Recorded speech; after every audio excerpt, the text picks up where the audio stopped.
told me that, but you know, I knew that off the rip, but I still wasn't. It wasn't like I still understood the complexities of what was going on.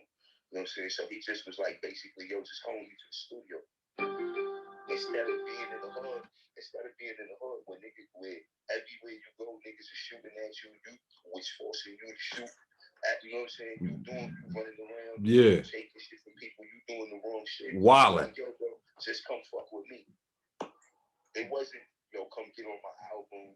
You know what I'm saying? It was like, yo, come fuck with me. And so that's what I did. So, man, I used to, when I was on the run, I used to use Def Jam office. I used to hide out there every day. Bro, tell me about them lyrics, man. I'm Big Crop, man. They call me Crop. Peace to you, man. I got a slight connection with the island. I went to school on Wagner College, played a little football. Okay. Yeah, that's up the block from my peaks. That's up the block, right up the block. Oh, I know from the gunshots coming off the roof, Playboys. You know what I'm saying? Mm-hmm. But like you said, man, one of your first joints was that on you know, Mr. Sandman and PLO style. Yeah. And one thing you could not tell was that it was your first joint, because you melted right in with the kind of grime that, you know, that your brothers was bringing at the time. So speak about that a little more. Like you said, you was on the run. Did that add the gritty?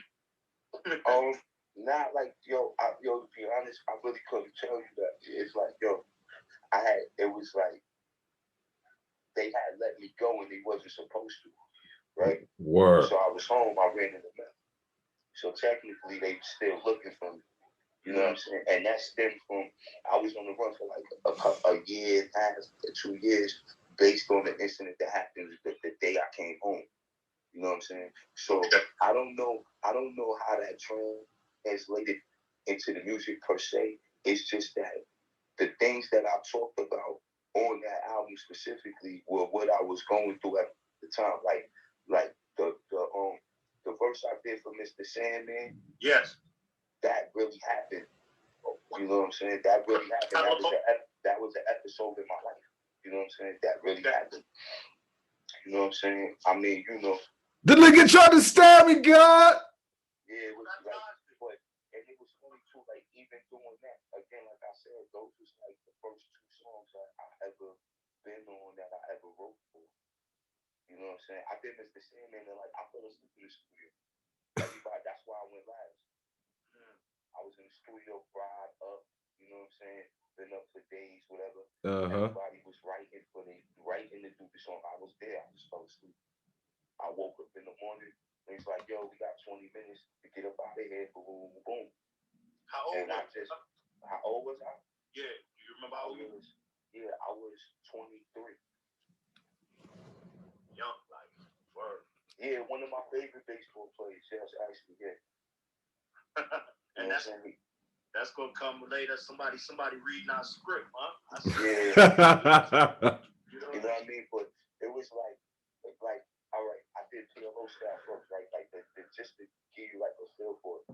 I did PLO style was the first song I did on my album, but I did it because he told me to do it.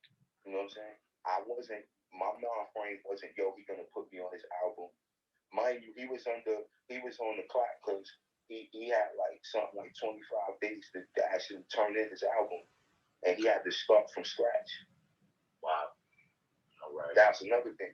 You know what I'm saying? So in the midst of that, PLO Style was the first song that I did, right? But I'm in the studio with Lauryn Hill. You know what I'm saying? Like, all right, we was recording at Chung King Studios downtown in Manhattan, right? Studio.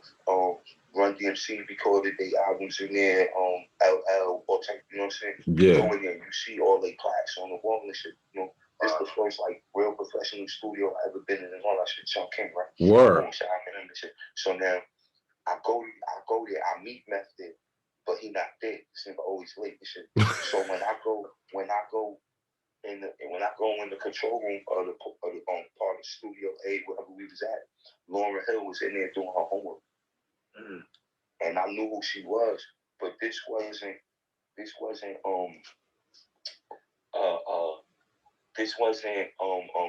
Factor Lauryn. You know what I'm saying? This wasn't that Lauryn Hill. Yeah. Blending on reality Lauryn Hill. Yeah. Yeah. They Salon Remy had just really remixed their album, the first one. Right. And that shit was jingling.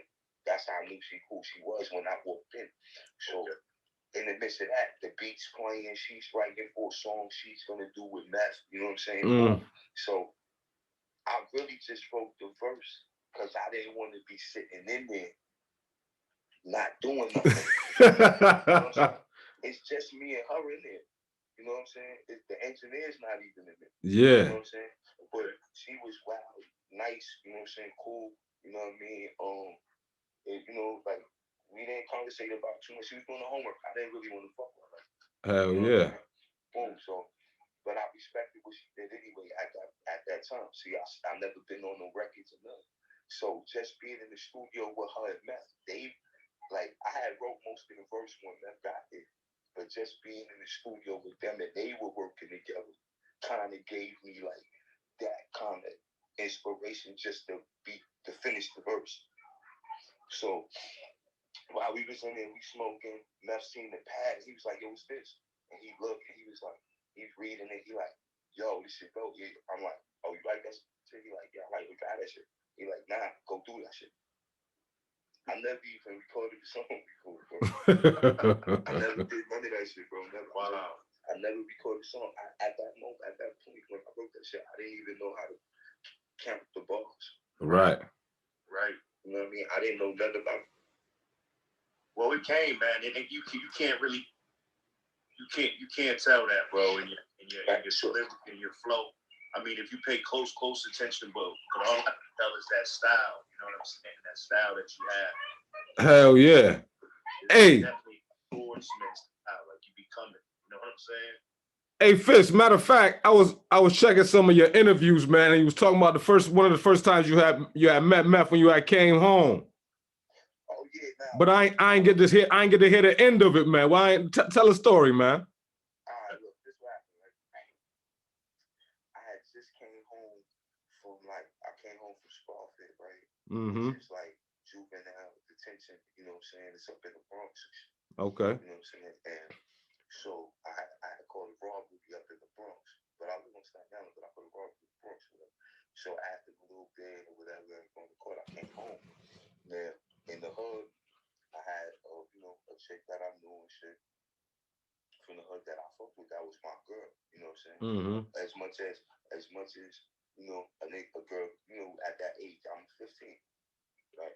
Boom. So right. I come to Staten Island. Boom. I go to her house.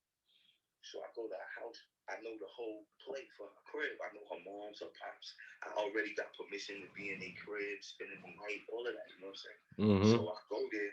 I open the door, and the nigga Meth is sitting on the couch by himself. So I walk in. I'm like, yo, what up? You know what I'm saying? I walk past him. I go in my shorty bedroom. So she in there. I'll go in there. She like, oh shit. She ain't know I came home. I'm like, yo, what up? What's going on? But the nigga, I'm short. Meth wild tall. You know what I'm saying? He wild taller than me. Yeah. So I'm thinking of the rip he here for Shorty's sister. So I ain't say nothing to him. So I'm talking to her like, yeah, yo, you know I missed you, yo. I'm talking about shit like, yo, your mom's in this. Like, nah, I'm like, I go take a shower. We go there. She's like, yo, nah, I gotta talk to you. I'm like, shut up. She's like, yo, my boyfriend in the living room.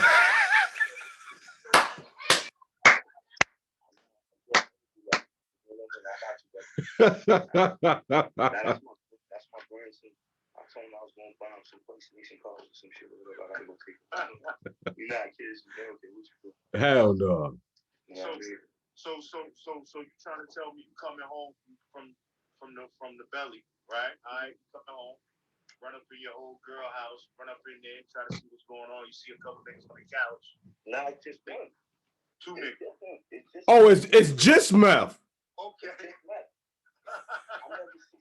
I've never seen this nigga before in my life. I know everybody in my projects. I know everybody. So I'm really thinking that he's for her sister. So I go right past him. I just walked in the crib. Like, I didn't ring the doorbell. I didn't knock on the door. I opened the front door, walked in, and came in the living room, seen him, said what up, walked through. all the way to the back of the house to her bedroom. But he ain't never say nothing though. What can he say? He don't know. Yeah, you're moving too fast, right? Yeah, he don't know me. I walk right in the crib. Word. Right? And he's not from my neighborhood. Yeah. Okay. He just moved out there. Okay. Okay. Right? So I tell her, yo, get rid of that nigga. Tell him he gotta go. You know what I'm saying? Like, but overall, but this is the thing, right? I didn't know him, but I knew his mother. Right. I knew his sisters. Right. Right? Meth's older sister, right, was going with the older guard in my building. I lived across the street from Meth's mother. Okay. Okay. And I knew them because the older guard fucked with me, and I used to always be with him. So he was courting Meth's own sister. Okay. You know what I'm saying? Okay. So I seen like, all right, so that situation happened. It wasn't no smoke, boom, boom, boom. I was coming out the back of my building and seen him coming out the building. So I stopped him like, yo, what up? Like, yo, you live out here? He like, yeah, I live in this building right here. My mom's with it. And when he told me who his mother was and whatever, I was like, yo, hold up. My whole attitude changed because first of all, his sister whooped my ass. You know what I'm saying? Like, yo, my sister do not play. And I was a little nigga. You know, I was tough and all of that, but I'm not like her. You know what I'm saying? Like, she's putting the smash on grown, yo. Anyway, so hey, matter of fact, shout out to my twin Terry too, man. That's my girl. Yeah, Terry, yeah, that's a fact.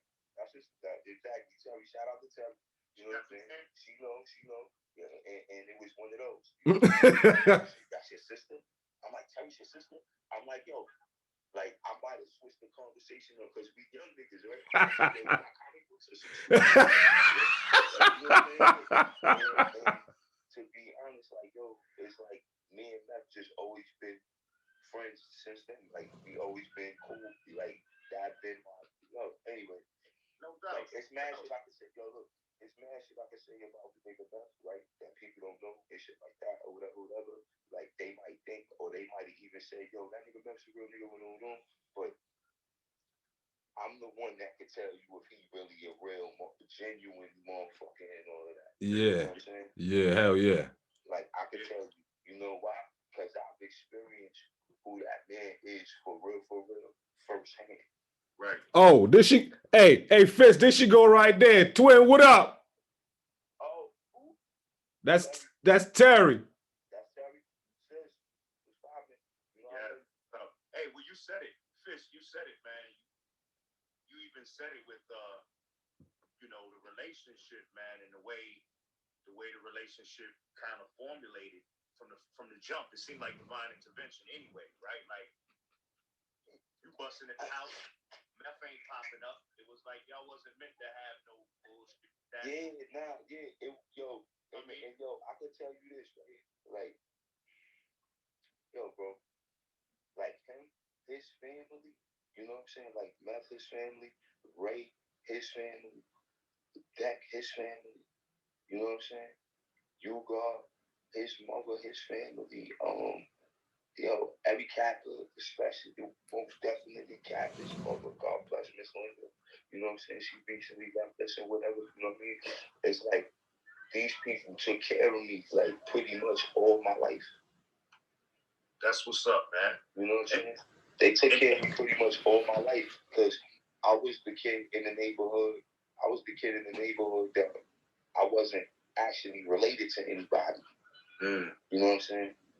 I didn't have no other brothers and sisters. Like when I was out there, if I got into something, it was just me. I ain't had no brother to run and go get. Word. You know what I'm saying? I ain't had no brother to come and go get. My mom wasn't coming outside or none of that. My mom's didn't even live out there. You know what I'm saying? That speaks to who Carlo had to be, right? Carlo had to be who Carlo was. Yeah, I moved to Staten Island from home when I was 10.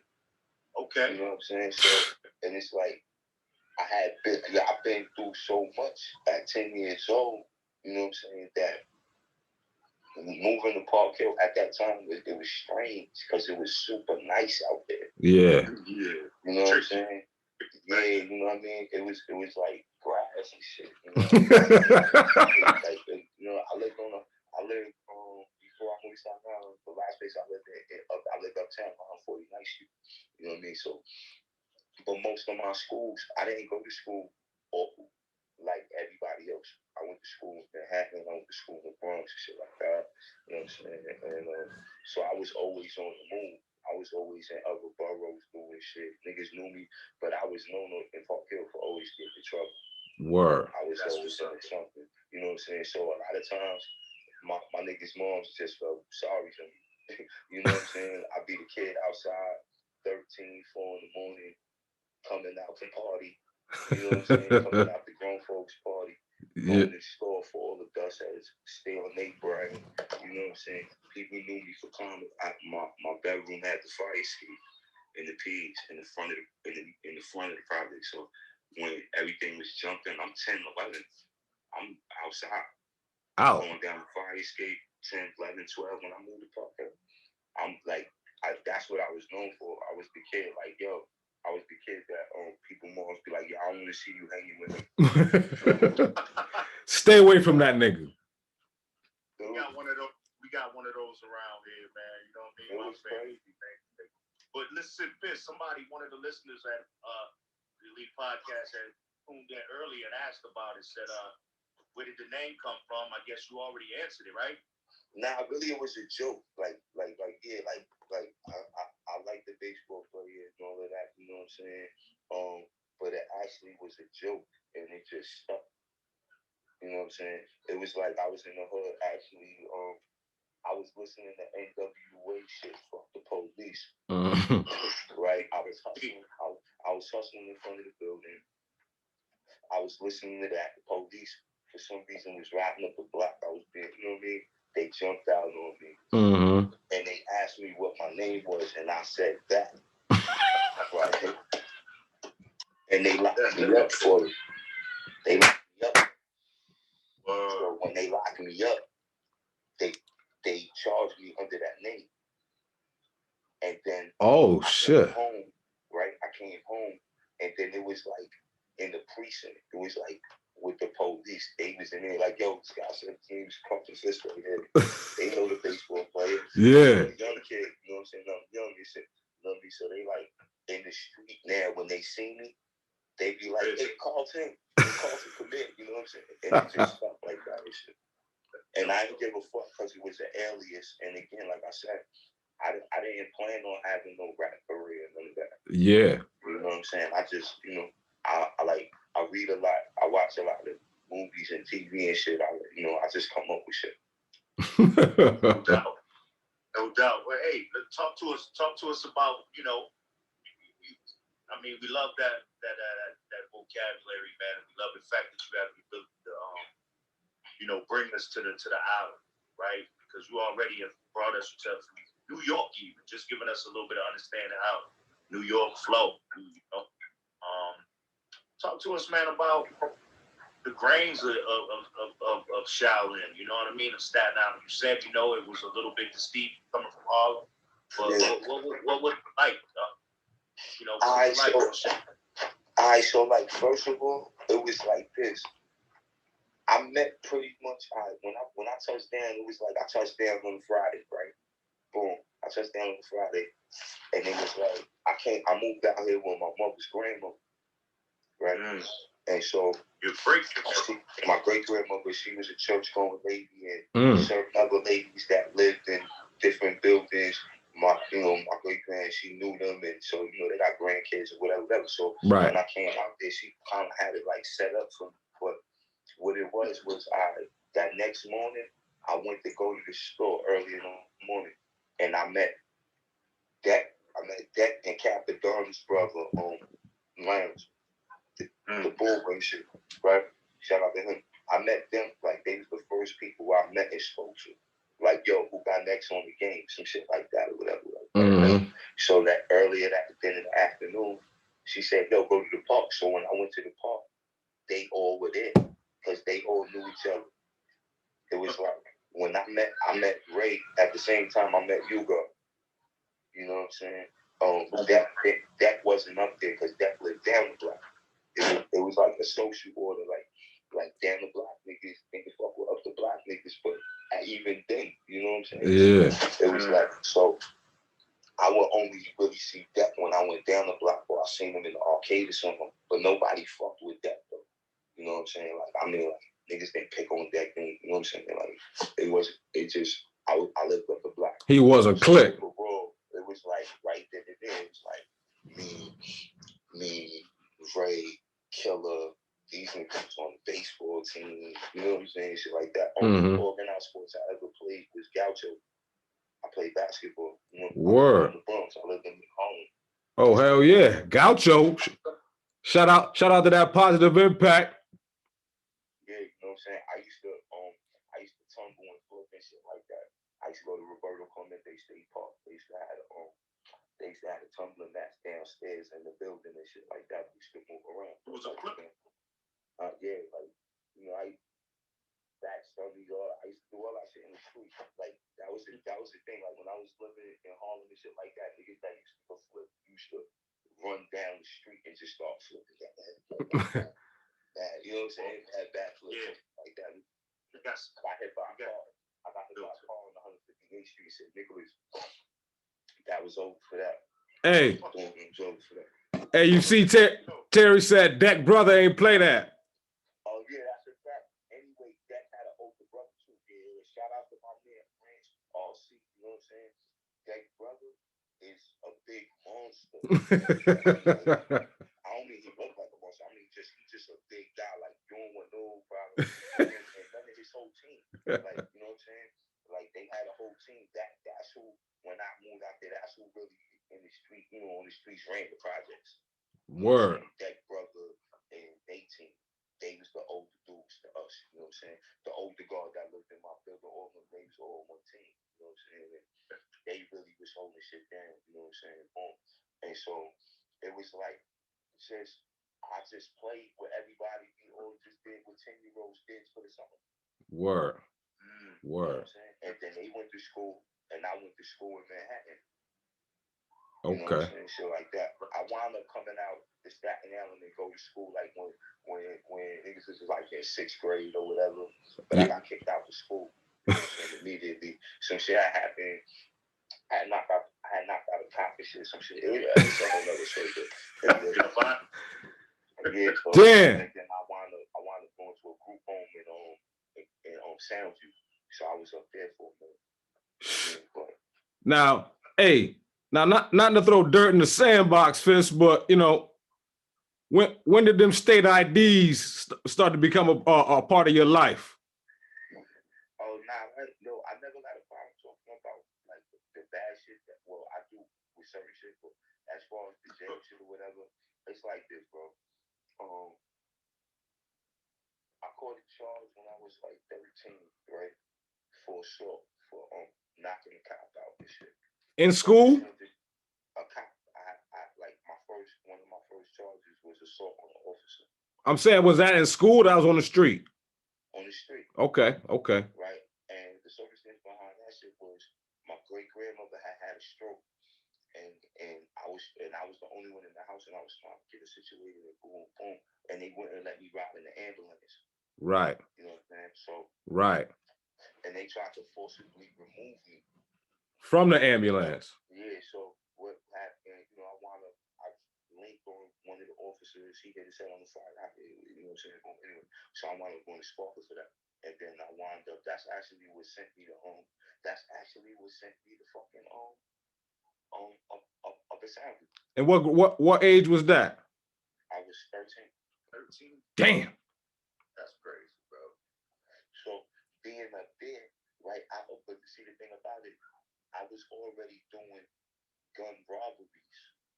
I was 13. I had a 22 revolver, a long joint. But in a 13-year-old hand, that shit might as well be a Colt python. Hell yeah. You can't tell me I'm not the Joker in the first Batman. Dirty Harry out this motherfucker. Yeah, you can't tell me nothing. And incidentally, I caught my first armed robbery in the Bronx up there in that area. Okay. I was 15 then. Okay, so that's 13. So you did time at 15 too for that armed robbery? Yeah, I did probably 8 months or some stupid shit like that. You know what I'm saying? Okay. And because, I was young, you know what I'm saying, in my situation, I basically got around that. You know what I'm saying? So, but as far as like that ID was I put that up for promo for my next project. Yeah, I see you. Right? I So, see you. but actually, I had 4 of those. Now, okay. That Now, same ID I put up, I got 4 different ones with 4 different numbers. but the four IDs, are those child or those adult? They all adult. Okay. One was from 19 to let me see, 19 to. I put it this way. I got locked up. I went up top. I was 19. I came home. I was 22. Okay. Right? I came home. I did a light bid, but I had parole still.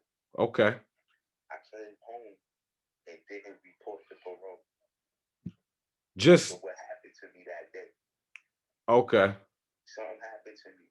Something happened to me so vicious that day, the day I got released from prison, that I never checked in with my parole officer. Damn. So when they eventually caught me, I got out. When they caught me for it was a parole violation, basically. You know what I'm saying? So I did some time. I did a few months and they let me go. And the day they let me go was the day they were shooting. The day they let me go for that was the day they were shooting Protect Your Neck in front of my building. Because I didn't know nothing. I didn't know that they got together and did this. I didn't, because I wasn't around for this. Right. And how old was you at that time, Fisk? How old was I? I was 23. 23. Okay. I might have been 22, but I believe I was just turning 23, or I was about to be 23. Because Protecting That came out in 93. Okay. Okay. Now, I mean, with everybody, everybody know we just lost X, R.I.P. X, and in the passing. But as we was talking, Styles P was talking about how when X was locked, how he was killing MCs when he was locked up. You got any war battles? No, not one. Not one? No, I'm not a rapper. Okay. See, look. All right, check this out. I'm in jail. I'm on jail nigga time. You know what I'm saying? Yeah. Look, it was like this. I'm a nigga that was just in Hollywood, right? And did Soul Train with Meth. Right. First time being on Soul Train is me and him on the shit. Right. Boom. By the time that shit aired, I was in C95 on Rikers Island sitting in the day room. That Saturday morning when the commercial, you know how Soul Train used to be, right? The show would come on, the commercial would come on, and they would tell you who was going to be on it. Right. Yeah. So I'm sitting in the day room, right? Smoking weed and shit. And the shit pop up. And right when they say, with the guest cameo, you see fucking Larry Blackman with the fucking piece and the hair and cameo. Doom, doom, doom. You know what I'm saying? Right? So then it was them. I said, oh shit. And then when I saw me and Beth on this shit, I got up and went to my cell.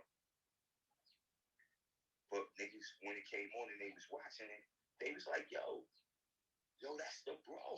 Yeah. Now niggas come to my cell. Yo, bro, you on TV? Yo, I'm like, yeah, bro, chill out. Give me some weed. Burn something.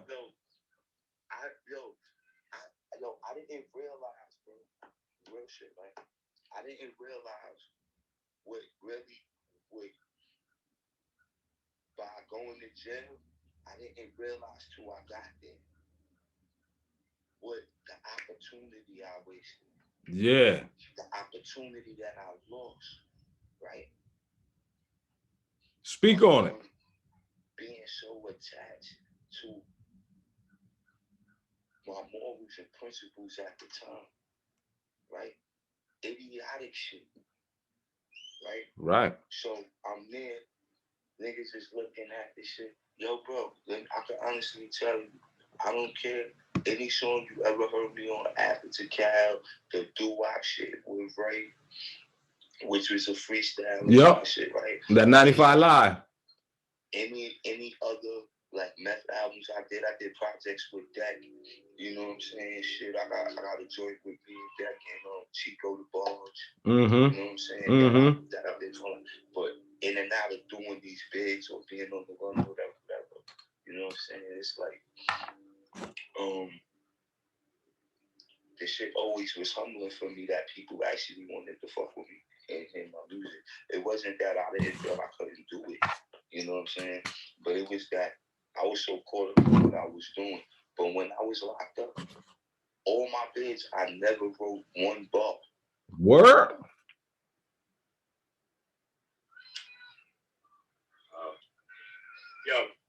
Yo, I can honestly say that, right? That through and maybe I should have. You know what I'm saying? I'm not saying, but I'm saying when I was locked up, I never had a pad. I never wrote no rhymes in jail. Damn. Because it was like I can honestly say that probably music was probably one of the first loves of my life. Because when I went and all of the negative shit I had going on as a child with me, you know what I'm saying? I always had the music. Right. But I didn't realize that I had the shit in me to do it myself. You know what I'm saying? Meth put me on. But I'm saying, Fisk, even after Sandman and PLO, you ain't realize you had that shit? Nah, it was over after that. Nah, see, you know what I'm saying? It's like, I always knew that I could write. You know what I'm saying? I always knew I could write. Because like that lived under me. When I moved down the block, expected that lived in the apartment over me. Okay. You know what I'm saying? So he used to come downstairs to the crib. We be in there vibing, me and him. Shout out to my son AP. At the party, like a gunshot, we used to be in his crib. Bless. And I lived there with him. So we used to write, he would be writing. This is before Wu-Tang and all that shit. This is just us doing this growing up. Yeah, yeah. And this is how niggas knew I could do it. You see what I'm saying? I used to just out with doing it past the time. The same shit with Ray. Like Ray wanna go write balls or do whatever. If he saw me, he'd be like, "Yo, what you doing? Yo, let's go to the crib." We'd go get some weed, get something to drink. We'd sit there, and one of the first routines I ever wrote in my life is me and Ray. You know what I'm saying? Like, but we never actually did. But we, you know what I'm saying? Shit like right, that. Right. And so these brothers knew that I actually was capable to do it. But once Meth was like, yo, you gotta come with me to North Carolina. I'm like, for what? Yo, we got a show. Like, who's we? I'm like, he like, me and you on my album. I'm like, I'm on your album. He like, yeah, the two songs you did with me, the shit with me, you and RZA and Street Hit. I'm like, yeah, like I put them on my album. Me and you going on the road. I'm like, nigga, wait a minute, hold up. I got bad shit going on out there. Like, so the nigga just, the nigga. I'm like, yo, listen, nigga, I'm gonna give you this amount of money. Boom, boom. I'm on the run though. Yeah, so he literally just snatched you up. He literally snatched your ass up. Yes, right off the block.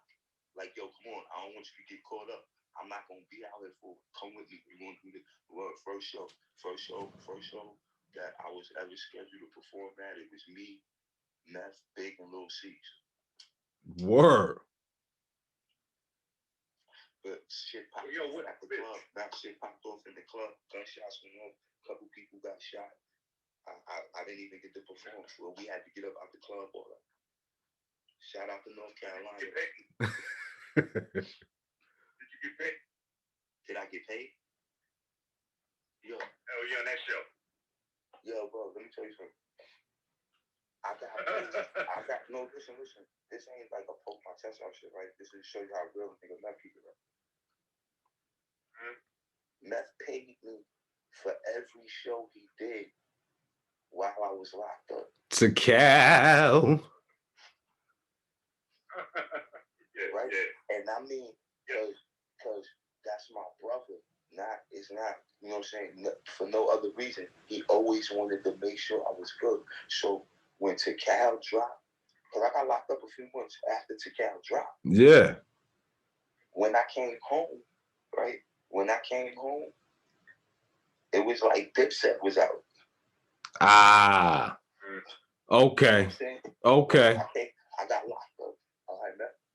Cal dropped in 94. I got locked up at the beginning of 95. I came home in 2000 something.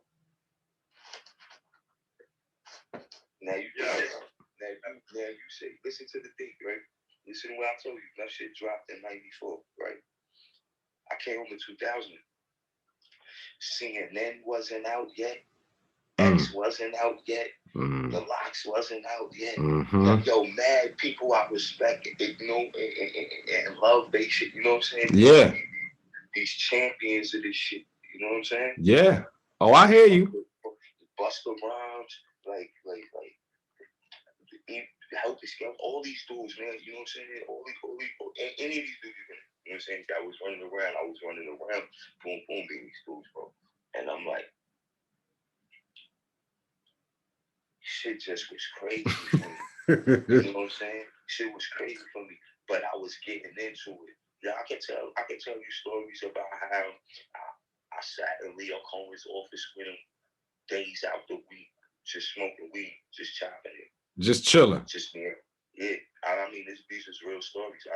I met it. I was on the run, and while they was doing all the promo and shit, you know what I'm saying? And these people that was working Mesh Project, like, shout out to Shanita Floyd, like, Mike Kaiser, Leo, Kevin Miles, that, you know what I'm saying? All these people was running around at that time and shit, and we was all on tour together and all of that. Like, I could, you know what I mean? But I can, like, any story I tell, somebody will say, yo, nah, he's not lying. Like, yo, like that really happened. You know what I'm saying? Question I seen shit like, huh? I thought you had doo-wop on. We had doo-wop on a couple episodes. Yeah, no, we had doo-wop on, but he told us you had you know what I mean, had a meth told him to put you on before, you know what I'm saying, you got locked. And it sounded like this is the time before while you was on the run and all that, right? Yeah, no, look, this what happened. Doo-wop could have took me off the record, right? Off the joint that he had for the 95 Vibe mixtape. I was probably the only person I could reasonably say besides, I think it was, I know, it might have been Armageddon, right? Cause Fat Joe was there, right? When I did that shit, the doo-wop shit, Fat Joe was there. When I came in, it was the Bounce Squad. Yeah. Was there. Yeah, he had a bunch of freestyles on there. Yeah, they had the freestyles on it. I think only being Armageddon was the only people on it actually that didn't have a deal. Word. You know what I'm saying? I'm like, yo, I love doo-wop, bro. I love doo-wop for that. Let me tell you something, because it was like, Ray called me to come do the shit. I had brought Ray to the studio initially, but I was doing something in the street. You know what I'm saying? I brought Ray to the studio. It was like, so when I bust a move on my way back to Staten, he called me again and said, what you doing? He said, yo, come to the studio. I thought he wanted me to come pick him up. You know what I'm saying? So I went up there, and when I went in there, Buster was rushing out. He like, yo, what up? Because I had met him a few occasions. So he like, yo, what up, bro? He like, Fat Joe was there. We was there, and we wound up doing it. But because they had other material, like, doo-wop had other material, I didn't have to be on that shit. You know what I'm saying? I didn't. And he could have still had Ray on it like he wanted, you know what I'm saying? And all of that. But, you know, the brothers that was in my corner, the brothers that made X call, spoke to him, whatever, he did that. Word. You know what I'm saying? And like, I haven't even actually even spoke to the bro with any of that, you know what I'm saying? But yeah, he always got, you know what I'm saying? That shit was big to me.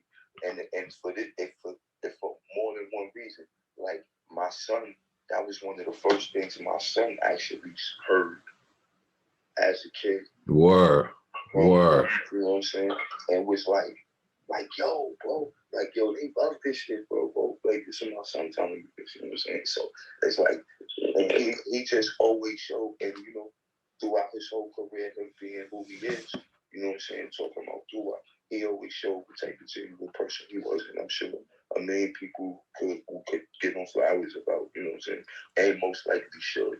Oh, definitely. Word. I mean, like my man said, we had him on here a couple of episodes back. If any, you know, our elite listeners missed that, y'all could check. Yeah, man, y'all can check that out on the elite app as well.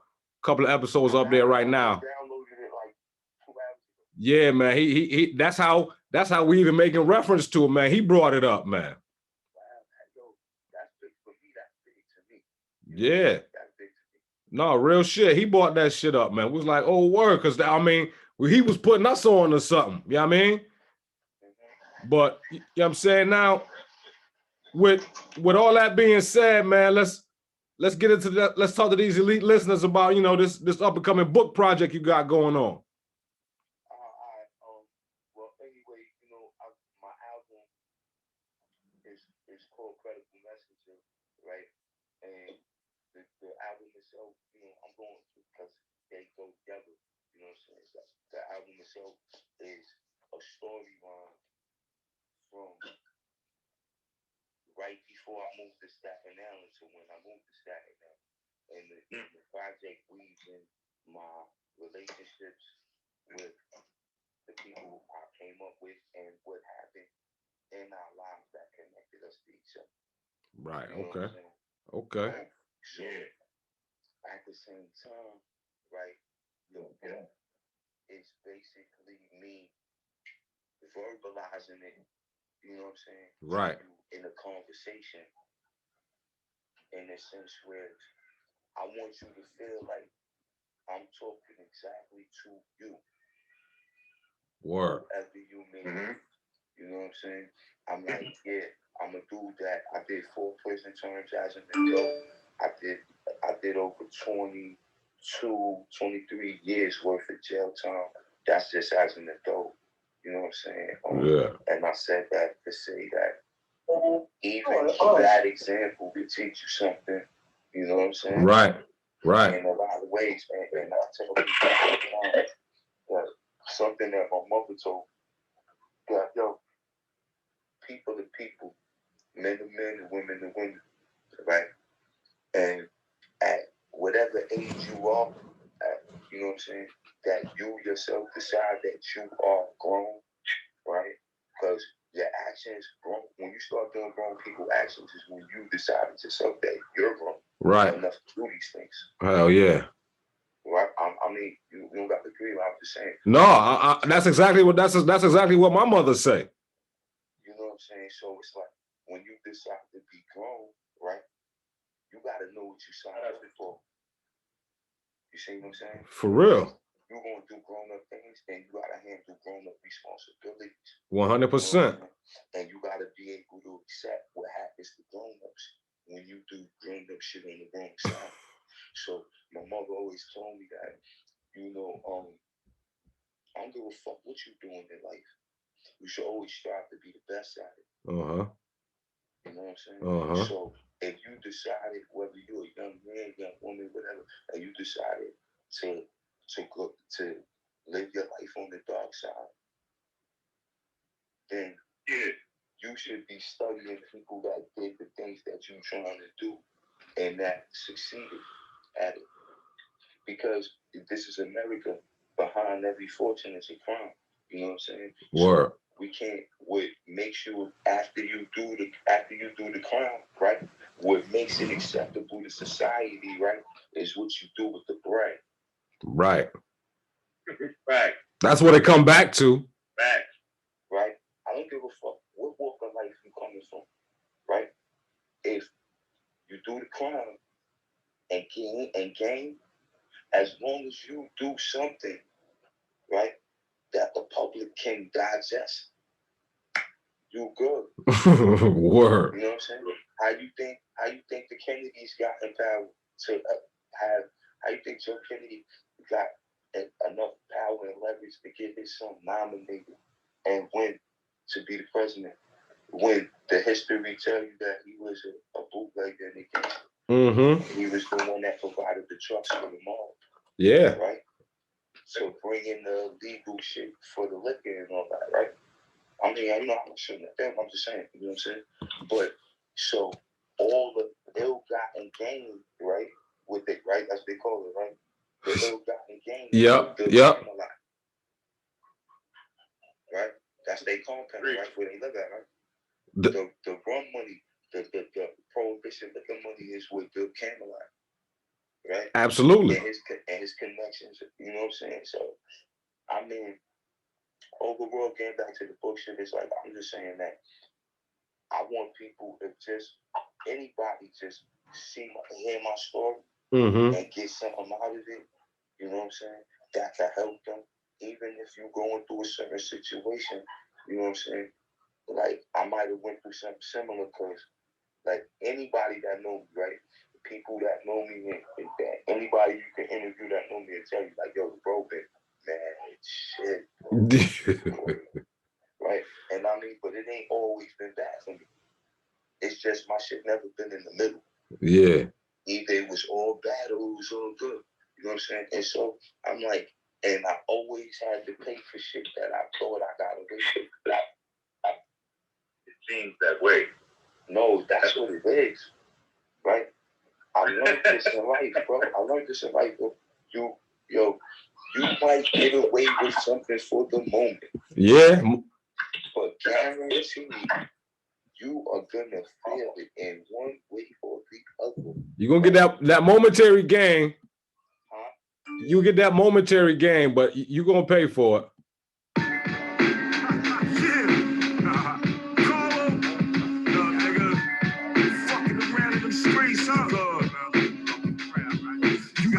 On the island, niggas clapping with downstate, you grippy. Better get the slash in the first face. Greenhaven Yard, when the time you a cold case. Probably been some day when niggas shit in the first place. Listen, call Fisk and news for state prisons. Call Stock Clinton, Cayuga, and Kate Vincent. Adirondack to Wyoming. This is for the lifers up in Attico. Spinning y'all smoking. Auburn Transit might sit for the weekend. Upstate blocks and Elmira reception. Green Gladiator schools. You on the menu like a plate of food. Your mother praying that you make it through. No, Auburn, everybody lock out.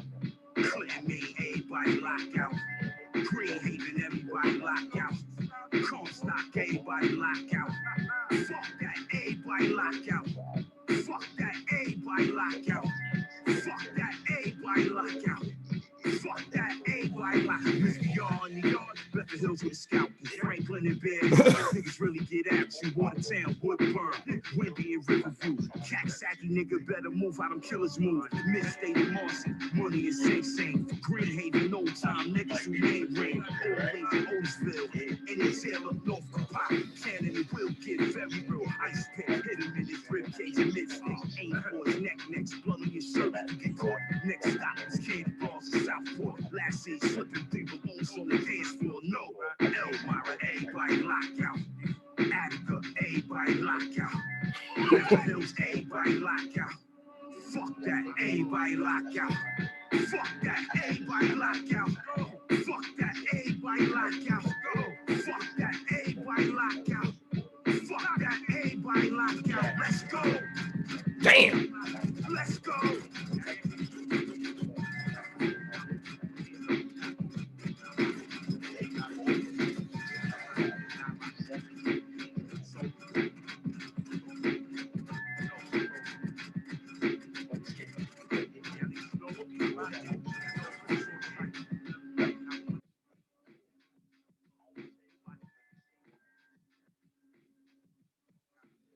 Yo, how you was on the run for 2 years though? That's the Bama territory right there. I'm saying, how you was on the run for 2 years though? Because the fact, really, that's why my little EP that dropped tomorrow is called WheresCarlo, right? Yeah. Because all the people that call me family and all of that, these are questions they ask each other, trying to find out what's going on when they know shit is hot.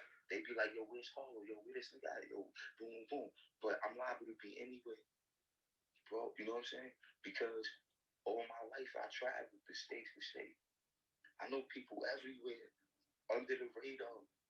You know what I'm saying? Definitely. I'm actually one of them people genuinely that is good anywhere. And Anywhere. This is not me poking my chest out. Like, you know what I'm saying? I just know a lot of people. And you know what I'm saying? And a lot of people know me for being a stand-up individual. Right. You know what I'm saying? My whole career of doing all these bits and all of that, right? I have no funny shit on my jackets and none of that. Everybody knows me, bro. You know what I'm saying? You know what I'm saying? Hell yeah. Like you know what I'm saying? And it's just like that when it comes to when it comes to the black lifesavers. You know what I'm saying? It's yeah. like, boom, like I can move around and they notice this is why when they apprehend me and then they have to release me or whatever because I did the time, they keep them tabs on me. Hell yeah.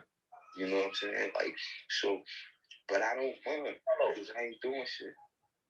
Nowadays I kind of feel like the spook who sat by the door. You know what I'm saying? If you familiar with the book and the movie. No, hell yeah. So, don't play now. Talk to us about the album.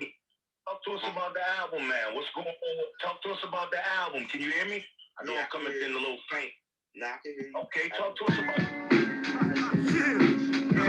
Carlo, nigga, fucking around in them streets, huh?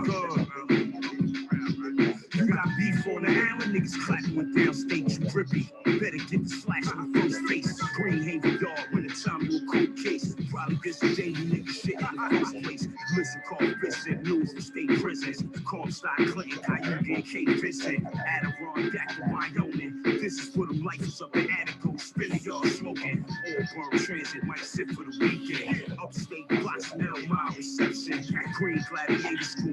You on the menu like you play the fool. Your mother praying that you make it through. No, Auburn, everybody locked out. Clinton made everybody locked out. Green Haven, everybody locked out. Comstock, everybody locked out.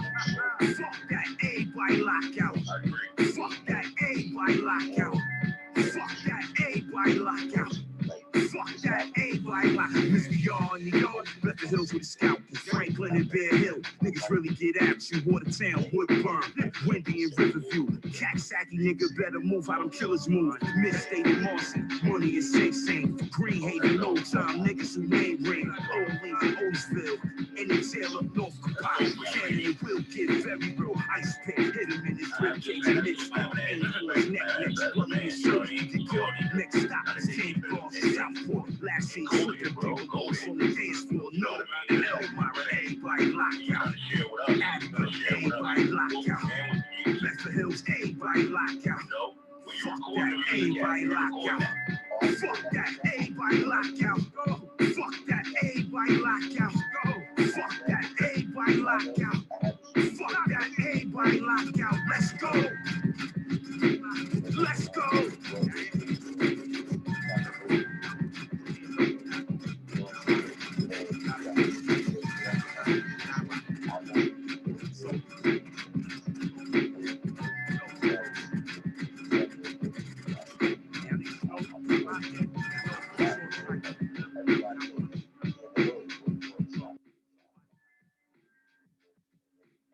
And it's safe there, like, you know what I'm saying? It's safe to come here, you know what I'm saying? There's never no issues there, we never have no issues.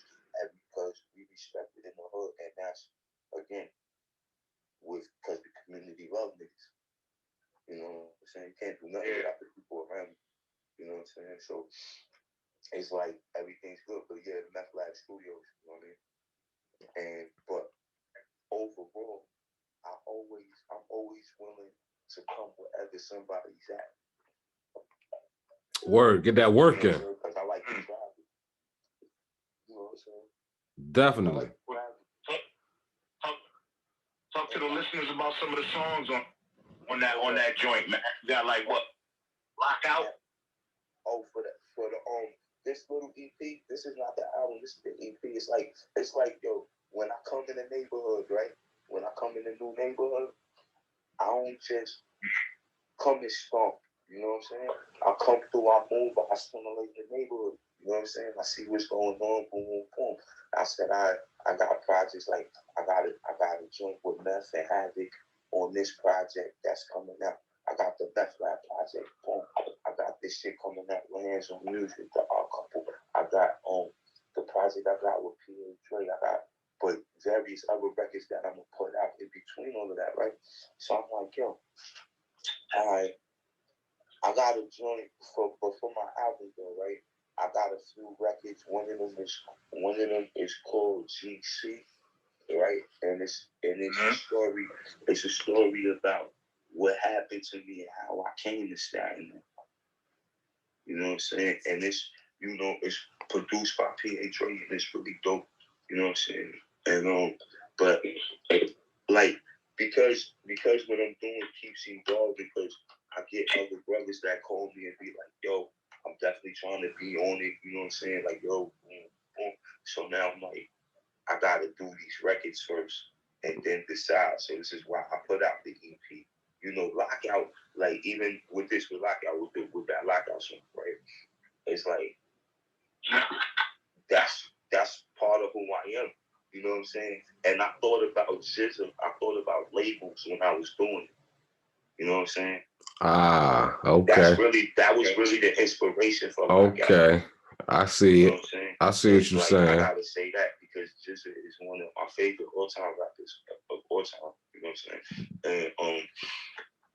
And I really think a lot of what I do, like as far as like creating visuals with what I say, because of me being fortunate enough to spend time with just in studio sessions and stuff when I was younger.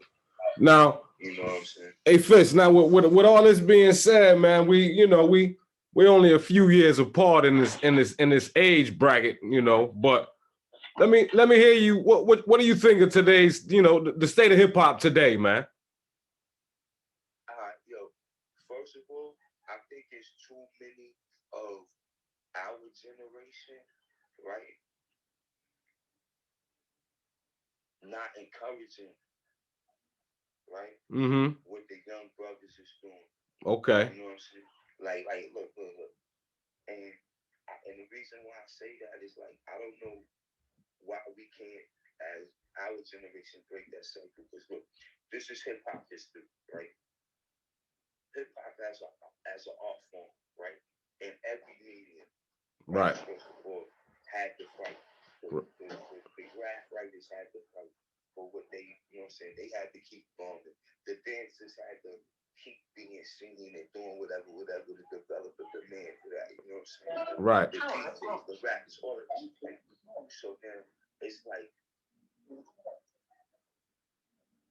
when the art form came about and all of that, right? The people from the other genres were shitting on before they blended hip hop and R&B, right? Pulled out, right? Like the people that were the R&B purists, right? We shit on the brothers that was rapping and the sisters that was rapping. You know what I'm saying? Only certain people would get inside and through with it. Like for example, Tina Marie. Right? Who I absolutely love, right? Oh, definitely. But she did Square Biz, right? And she was rapping on that. And I remember as a kid that she was on the radio every day. You see what I'm saying? But as an art form, they was down in it until they was able to blend it with other art forms. Right. You know what I'm saying? With other genres, I should say, of music. Once somebody found the algorithm to blend hip hop and rap, then it went hip hop and jazz. Right. Right. Hence Will Smith and even Guru doing the Jazzmatazz albums. Yeah. And those are groundbreaking, you know what I'm saying, and things like that. And the things that led to Eve the Roots, and you know what I'm saying. But the fact of the matter is, when we was doing the music we was doing in the beginning, right? Mm-hmm. The older people shitted on us. Right. The music wasn't this. The music wasn't that. Right. I just feel this, right? I just feel this. The way how the technology is and how fast and speedy that you could make music and you could upload it. Mm-hmm.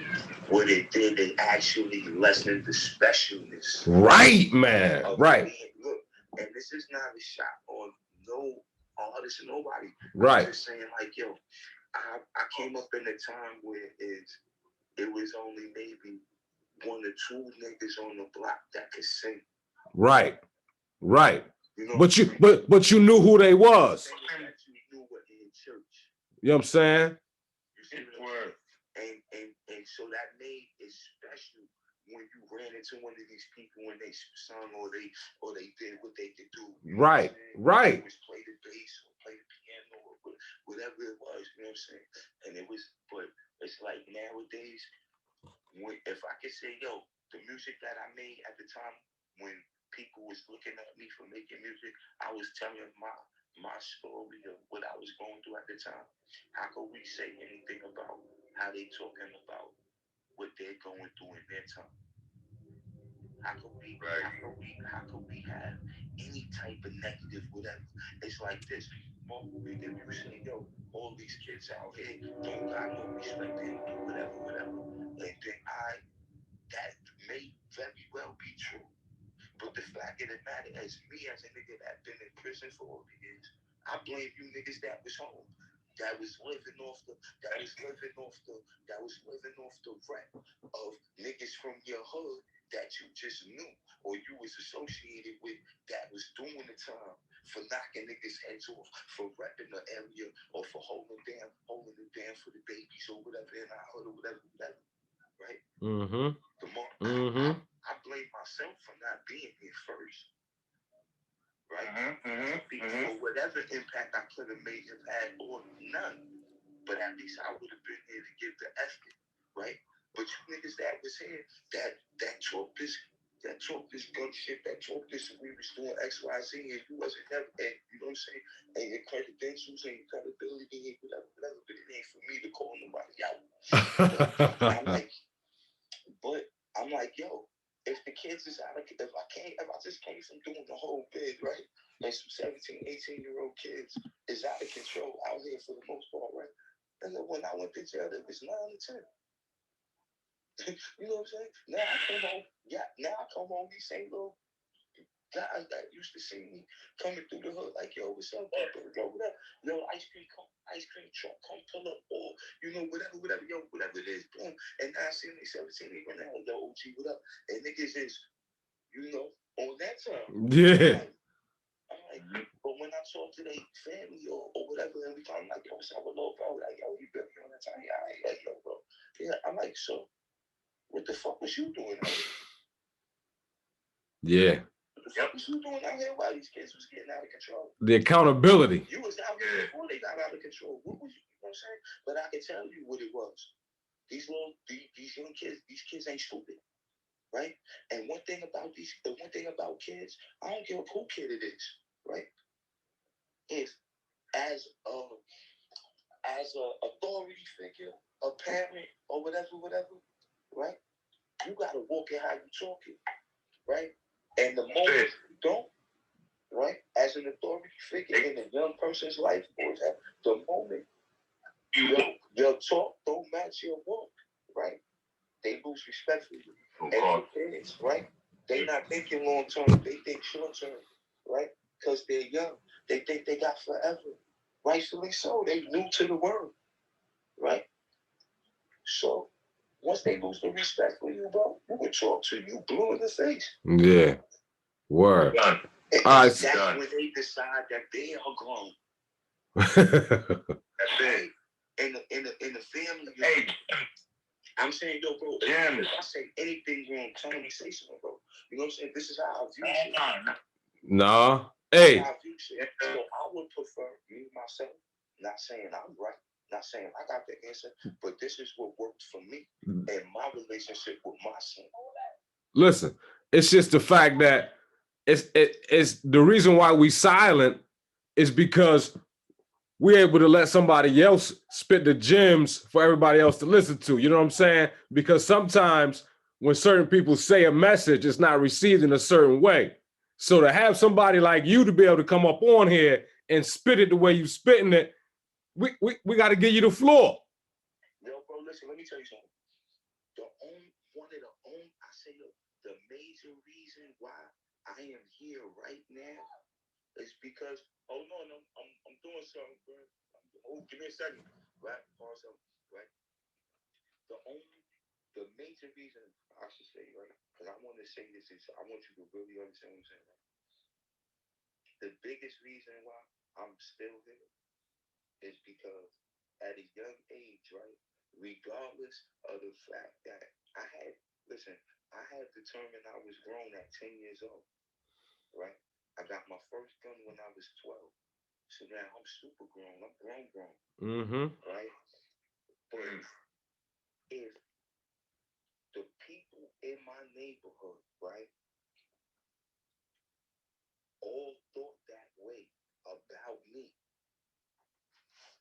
right, in those years, yo, you know what I'm saying? I can say this. I slept in Raekwon's house. I was 11 years old. I know Raekwon's moms, his sister. You know what I'm saying?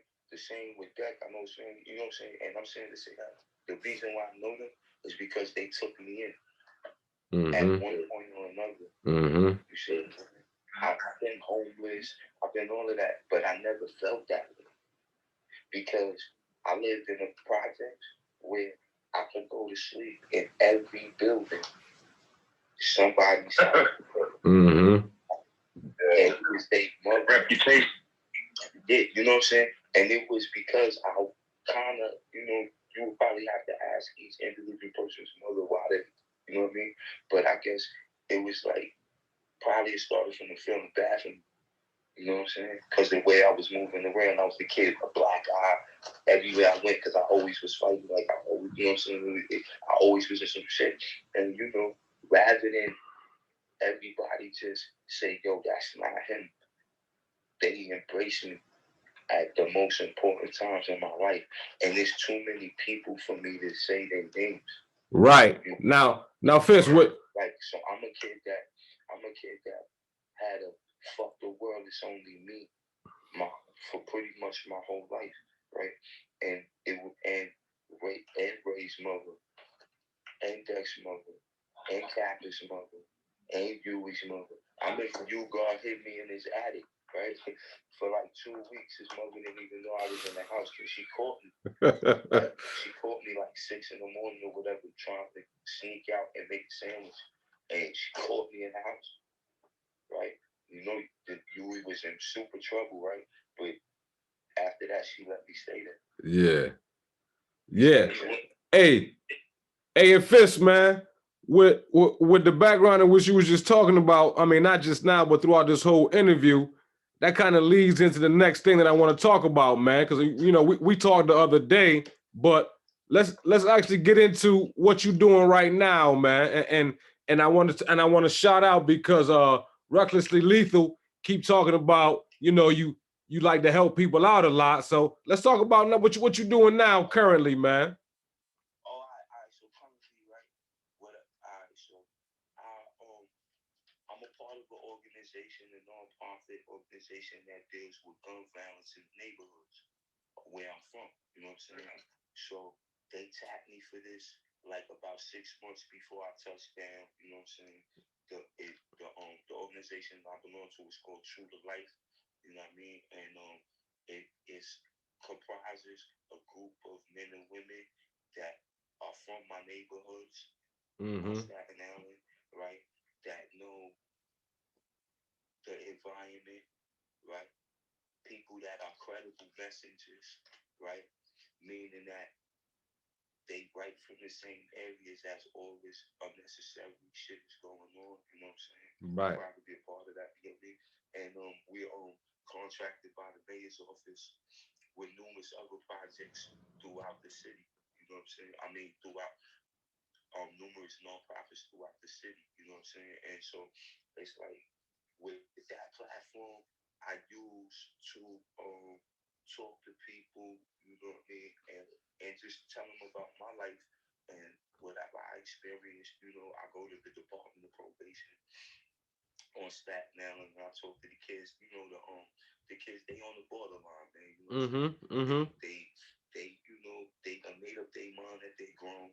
You know what I'm saying? But they haven't already understood what they signed up for. You know what I'm saying? Right. So with that being said, it's like, yo, I know when people got determined ideas, I don't care what the age is, right? If they feel like this is the way they gonna go, I don't care how nice I look or who the fuck I am. You know what I'm saying? If I walk in a situation and I'm talking to y'all, it's just what's going on for that moment. Word. But after you leave me, you live in real life in real time, and from your perspective. So I tell people like this, and I might be wrong for this. You know what I'm saying? But my thing is like, yo, I tell you, if you want to fuck with the dark side, understand that these things can happen.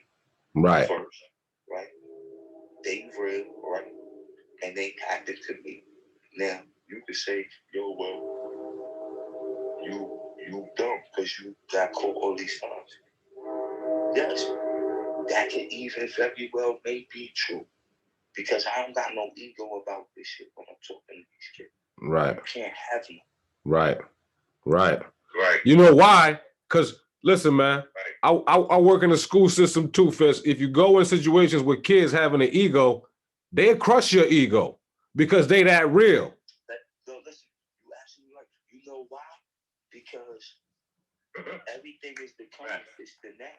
Everything is the current, it's the now, like it was when we were kids. Right. You know what I'm saying? Right. So first and foremost, you gotta be a credible looking, talking, walking motherfucker for anybody young to even jack what you're saying with an undivided attention. Right. Right. You see what I'm saying? So, and the way my move, how I do it is, yo, I'm who I am. I don't stop being that to talk to you. Mm-hmm. Right? I'm like, hey, I smoke bud, yo. I did. I'm the ENJ nigga. I'm not ENJ. I'm the Hennessy. 1738, whatever. This is who I am when I'm me. You know what I'm saying? I'm right. at work right now, but my job is to let you know that I'm me. Right? Word. Because you might not want to be me. You know what I'm saying? You might want to be me. But in either case, you need to study up and know what it takes to succeed. Right. What the fuck you trying to do? And whatever it is, straight up. You know what I'm saying? That goes back to the behind every fortune is a crime, right? Hell yeah. These kids out here, they doing all type of technical shit on the phones with these loans and all this other shit, right? You know what that tells me? That these kids are highly intelligent. Oh yeah. Right? Listen, these kids are highly intelligent, and to be honest, they're way smarter than me. Wait, look, this generation. But the fact is, and I don't mean I can put myself there. I'm just saying they think quicker. They look at shit like boom. But the fact of the matter is, you still gotta let them know, right, that there's a consequence. There's a reaction for every action. Definitely. You see what I'm saying? Definitely. If it's the butterfly over here that caused the typhoon over here, or because I saw somebody and they was down on their luck and I did something for them and walked in the store, came out with the winning lottery ticket or whatever the fuck it is, bro, right? Or I'm a nigga that lived my life jamming people, tying people up. You know what I'm saying? Hell yeah. And actually, that being my occupation, like some people, you know what I mean? And I don't mean it to take light of it. I'm just saying this is what I chose for my occupation. Yeah. Right. You understand what I'm saying? Right. And I'm like, yo, but we know that people never go to jail for doing the smart thing. Right? You know what I mean? I never seen that. I never seen that happen. Talking to you done something that wasn't smart. So let me tell you about some other shit that you might be getting ready to do that ain't smart. But right. you can do this. But with life, we in the summertime we get kids jobs with summer youth. We got programs there. You could come get certified for your OSHA. You could we do all type of volunteer work. We give out food. We like in my hood, it's Staten Island, in our catchment areas or areas where our people is at and going through what they be going through. Somebody gets shot. Somebody from my team is at the hospital. Yeah. Right? To help the family deal with that relationship that happens, right, between the people that come to see the person who's injured and the nursing staff. You know what I'm saying? Yeah. Because a lot of times, somebody, your family get hurt, you go to the hospital, you don't talk to nobody for 2 hours. Yeah. Right? And nobody don't got no answer for you. For nothing, and you just sitting there heated. Yeah, so based on the relationship that my team has with the hospital, right? It is allowable for me to come in, right, and go in the back where the person actually is. Mm-hmm. Unless they're being operated on or whatever. Right. I have that first access or that early access to go in and see how stable the person is boom, boom. Because sometimes the families just want to know that we know they're in there for some serious, but are they good? Are they gonna make it? Yeah. Is it super serious where, you know what I'm saying? And when you having those emotions and you doing whatever, sometimes you snap at the people that work there that make them want to be uncooperative. Right. Right. And on top of that, right? It's like I might know the person that's in there that shot. Right. I might even know why he got shot. You see what I'm saying? Mm-hmm. So now, if it's nothing serious, I get to sit there and conversate with the person. You know what I'm saying? And tell them like, yo, bro, what my message is. Yo, bro, this is how you want to live your life. You know what I'm saying? Yeah. I'm not judging you. I've been right here on this hospital that I can show you all my bullet wounds, stab wounds, everything. You know what I'm saying? Boom. I'm like, yo, I've been right here before. You know what I'm saying? I'm like, you gotta decide for yourself who you want to be moving forward from here. Word. This should be. It's like this is past the red flag. This is like red flags are something you're supposed to see while you're on your route. That make you yield or stop or pause, right? But when you laying in the hospital bed, right? That's after you pass the last red flag. After the last red flag is the result. You see what I'm saying? It's only so many warnings. The smartest people pick up on cues way before shit happens. This is the whole concept of people playing chess. Right. So, with that being said, I just try to let people know that, yo, right, especially because of the information age, you have no reason, right, to think that all you could do as being gangbang, whatever, is be a failure in life. Yeah. You know what I'm saying? Yeah. You don't gotta be just because, like, look, I run in these kids, they already doing what they doing, right? But just because you're doing that, don't mean you gotta get indicted, nigga. Don't mean that you gotta be a poor example of what you're trying to represent. Right. Sharpen your sword. Bro, I'm not shooting at nobody. I'm saying, yo, the world works like this. You only succeed if you be the best at what you know how to do. At whatever it is that you're doing. Whatever it is. At whatever it is that you're doing. I'm saying, my shit is, nigga, get your mind focused on being that. The best you can be. Whatever it is. I don't condone nothing. I'm just telling you what it is. Right. At the end of the day, you grown, right? You said you is. Hey. Okay. Cool. Hey, Fisk, man. Listen. I talk too much, bro. No, listen. Hey, listen, I just wanted to say it ain't got nothing to do with talking too much. Like I said, I want to thank you, man, for taking this time out of your schedule to come and actually spit the real. And like we was talking before, you know, you say you don't really do interviews because normally people don't really be wanting to talk and really talk about you and your story. But like I told you, man, here at Elite, the purpose of you coming here was for us to talk to you, man, and to hear your story. That's dope. You know what I'm saying? All the interviews that I've done, though, I can honestly say, and y'all go right there, you know what I'm saying? Like, everybody that interviewed me, was, in my opinion, real genuine people. Aside from just trying to get the platform, jump in and doing whatever. Word. It's word. Fuck with people, bro. Straight up. This is why I'm still here.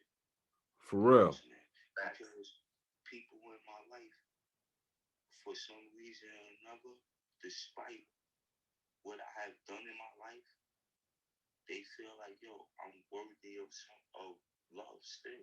Absolutely, God. And, like, I did most of my whole life in prison, right? This is my biggest supporter. For real. My son, my biggest supporter. Yeah. He said, in and out of jail, Pop, you was there for my important times. For real. That really happened to me personally. That shit feel good, right? Hell yeah, that's real shit. Right? I'm not on the terrace. I'm at my son's house. And the room is my grandson. Two of my friends, my son and me. You know what I'm saying? It's like, nigga, like, I only have one child. One son at home. And he stayed through him. He's my biggest supporter. Word. You know what I'm saying? It's a blessing. I was about to say it's a blessing. It's a blessing. Hey, but Fisk, before we get up out of here, man, normally before we end each show, I do a favorite 5 where I ask 5 random questions about, anything that could have any, favorite this, favorite that. But hold up, Fisk. Seeing as though I got Fisk live, I need you to spit something for me, Fisk. Right now? Let me hear something, Fisk. I got some for you. Carl Fisk is an ex-con, but not the type of nigga you could flex on. It's Mr. Carl Fisk, baby. I seen it all and done it all. Shell casings, left many murals on the wall. 1 million candles for my nana, better light them all. Biscotti and guava cake when I like the raw. Moving through the streets of New York, while it lightly pour. Devise a plan with my man, the demise is yours. It got me in the building with the shotty up there. Maneuver money, my shooters removed from moving from. Cash is king, pick differently, nigga, use it, dummy. Fiends in the spot, looking place that's pitiful. 12 at the door now, the situation's critical.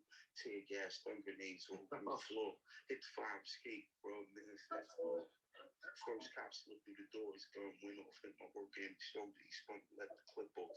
Aim for the chest, the head and neck will follow. If you gotta go, better bring one with you, motto. God damn. Hey, listen, hey, Fisk. Listen, I'm gonna say like this, man. When that album drop, I need you back here, man. Yeah, definitely. No, listen, let me tell you something. One thing about me is when you meet me, right, and we get a little connection, you always gonna know me forever. So it's like this, bro. Everybody I come in contact, this is why I was able to live and survive. For real, peace. Right? Because I keep connections with people. I'm like, yo, bro, you got my number personally. You right. Everybody gonna got my number. Peace. For real. I've been a robber my whole life. My whole life been a nigga to be behind the scenes. Right? Yes, sir. You know what I'm saying? And that's what it is. You know what I mean? But I recognize people when they trying to do shit. And I love what y'all trying to do. This is why I said, yo, I looked at y'all page, I looked at whatever. I said, yeah, you know what? Let me tune in. Definitely.